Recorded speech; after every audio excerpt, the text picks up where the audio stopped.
তো হাওক আজি এটা নতুন ভিডিঅ'লৈ আপোনালোকক স্বাগতম জনালোঁ। ঠিক আছে, আজি আপোনালোকক মানে থাম্বনেইল চাই আপোনালোকে গমেই পাইছে। আজি আপোনালোকক ক'ম যে আপোনালোকে বতা চৰাই পুহিলে বেছি লাভ হ'ব নে আপুনি হাঁহ পক্ষী পুহিলে আপোনাৰ বেছি লাভ হ'ব। মানে চাওক, হাঁহ আৰু বতা চৰাই দুটা বেলেগ বেলেগ বস্তু।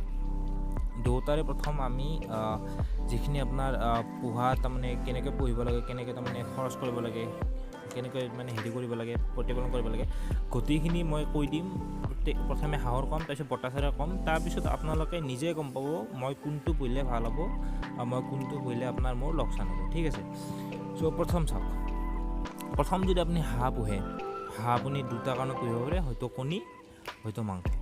এতিয়া মাংসৰ কাৰণে পুহিলে আপোনাৰ ধৰক 5 মাহ বা 4.5 মাহ বা এনেকুৱা দিনত দুটাই কণী আৰু মাংসৰ কাৰণে আপোনাৰ হাঁহ ৰেডি হৈ যায়। সেইটো হওক বা খাকী কেম্বেলে হওক বা আপোনাৰ হোৱাইট পেকিং বা ৰানাৰ বা আপোনাৰ চাৰা চামিলি বা যিখিনি আপোনাৰ হাঁহৰ প্ৰজাতি আছে, প্ৰায় 4.5 মাহ 5 মাহ এইখিনি টাইমত আমাৰ পূৰা হাঁহ ডাঙৰ হৈ যায়, যদিহে আপুনি ভিটামিন কেলছিয়াম এইবিলাক সময়মতে দিয়ে আৰু খাদ্য ভালকৈ দিয়ে। চ' চাওক, প্ৰথমে আপোনাক কওঁ যে হাঁহবিলাক তাৰমানে আপোনাৰ যিটো প্ৰথম বৰ্তমান কণীৰ কাৰণে চলি আছে, যিটো আপোনাৰ বৰ্তমান এটা নতুন জাত আহিছে চাৰা চামিলি বা আপোনাৰ খাকী কেম্বেল কণীৰ কাৰণে। কণী আপোনাৰ চাওক, কণী আপোনাৰ ডেইলি আপুনি বিক্ৰী কৰিব পাৰে, সেইটোৰ পৰা আপোনাৰ লাভ হ'ব।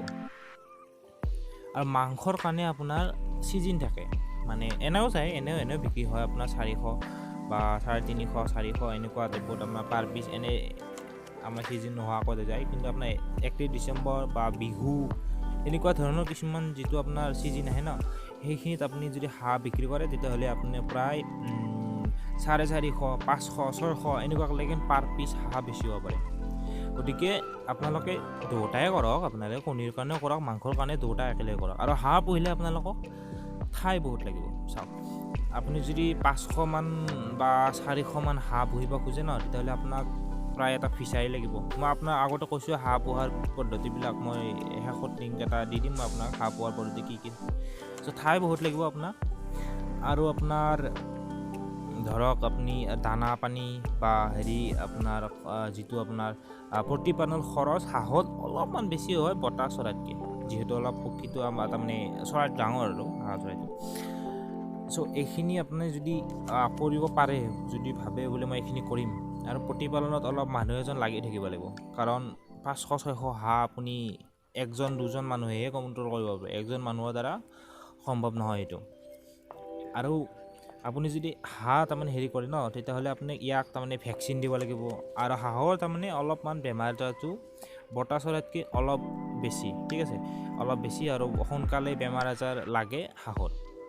গতিকে তাৰ বিপৰীতে আপোনাৰ বতা চৰাইৰ মই কিছুমান কথা কওঁ, ঠিক আছে। হাঁহৰটো আমি থুলমূলকৈ অলপমান আলোচনা কৰিলোঁ, এতিয়া আমি বতা চৰাইটো আমি থুলমূলকৈ আলোচনা কৰিম, ঠিক আছে। হাঁহক বতা চৰাইটো চাই লওঁ। চাওক, বতা চৰাই যদি আপুনি পোহে, বতা চৰাই যদি আপুনি পোহে ন, বতা চৰাই আপোনাৰ মেইনলি আপোনাৰ জাগা কম লাগে, আৰু ই 40 দিন বা 45 দিনত কণী পাৰে, আৰু প্ৰায় ধৰক 60 দিন বা 50 দিন এনেকুৱা টাইপৰ যদি হৈ যায়, বতা চৰাই এটা মাংসৰ কাৰণে বিক্ৰী কৰিব পৰা হৈ যায়। আৰু মাংসৰ কাৰণে আপোনাৰ দুটা, এটা যাতে আপোনাৰ বৰ্তমান চলি আছে জাম্বো বুলি এটা, ঠিক আছে। আৰু কণীৰ কাৰণে আপোনাৰ যিটো জাপানীজ কোৱেল সেইটোৱে ভাল।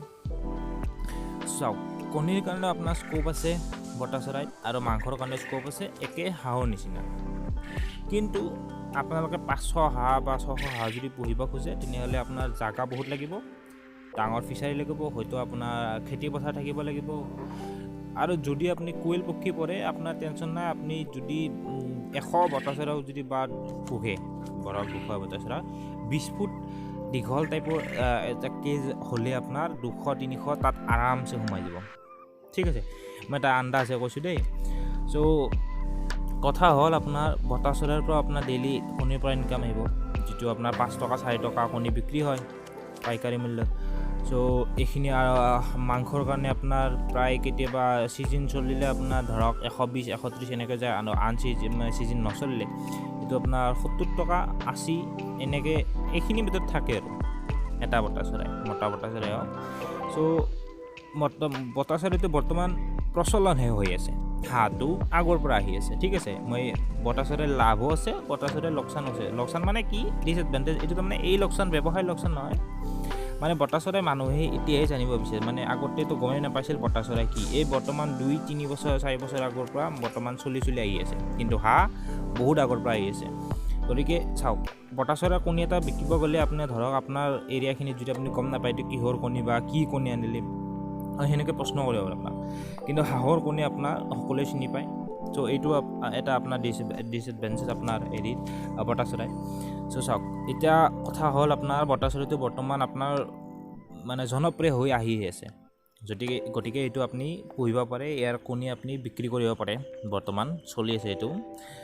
আৰু চাওক, কণীৰ কথা কওঁতে আপোনাৰ হাঁহৰ কণী আৰু বটা চৰাইৰ কণী দুয়োটাই বেলেগ বেলেগ হ'ব।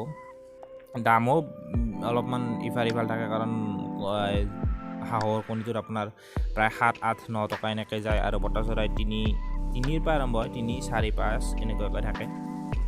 চ' এইটো আপোনাৰ লগত এৰি দিলোঁ। আপোনাৰ যদি জাগা বেছি আছে হাঁহ পোহক, বোলে জাগা মোৰ খুব কম, যদি আপুনি ধৰক বহুত টাউন এৰিয়াত থাকে বা কিবা কৰে, আপুনি যদি ফাৰ্ম এখন খুলিব বিচাৰে, তেনেহ'লে আপুনি বটা চৰাই পোহক। যদি আপোনাৰ ধৰক বহুত এৰিয়া আছে, তেতিয়াহ'লে আপুনি দুয়োটাই পোহক, আপুনি দুয়োটাই পোহা আপোনাৰ কাৰণে ভাল হ'ব। চ' এনে কিছুমান আৰু ধৰক মূলধনৰ কথা আহি যায়, বহুত পৰিমাণে মূলধনৰ কথা আহি যায়। মূলধনত ক'ব গ'লে তাৰমানে হাঁহৰ আপোনাৰ প্ৰতিটো হাঁহৰ মূল্য আপোনাৰ 70 টকাৰ পৰা আৰম্ভ হৈ আপোনাৰ 80-90 এনেকৈ বহুত যায়।